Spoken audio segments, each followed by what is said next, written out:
They laughed when she lowered her eyes, crystal glasses clinking under golden light, a soft piano playing somewhere behind the noise, and Clara Crow stood frozen in a room that was never meant to welcome her, her dress simple compared to silk and diamonds, her beauty quiet, dangerous in its own way, but not the kind they respected. Some women marry up, a voice cut through the laughter, smooth and cruel. Others are bought. And the room answered with laughter sharp as broken glass. Clara's fingers tightened just slightly at her sleeve, not enough for anyone to notice, but enough for Elias Crow to see. He stood still beside her, hat in hand, eyes moving slowly from face to face, memorizing every smirk, every lifted chin, every man who chose comfort over decency. Someone stepped closer, emboldened by silence. Didn't expect you to bring her here, Crow. Thought you knew your place.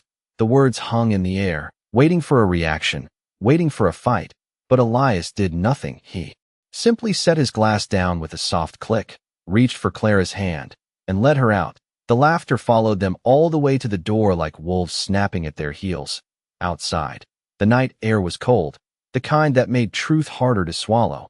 Clara's voice came quiet, almost lost in the wind. Was I a mistake?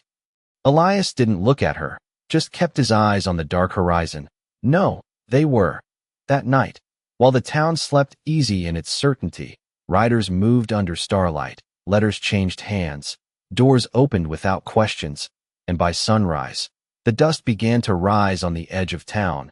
Not one rider, not two, but many, men whose boots carried weight no badge could match, men who owned land, water, debts, and futures. They rode straight to the same house where laughter had echoed hours before, and when Elias stepped through those doors again, the room fell silent before he even spoke.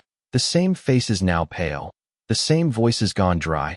He didn't raise his voice, didn't reach for a gun, just unfolded a piece of paper and let it rest on the table. Names, numbers, signatures, the kind that could erase a man without a sound. You have a choice, he said quietly, and no one dared breathe. Outside, Clara stood in the morning light, waiting, not knowing that in the next few seconds, every person who laughed at her would learn exactly what silence can cost.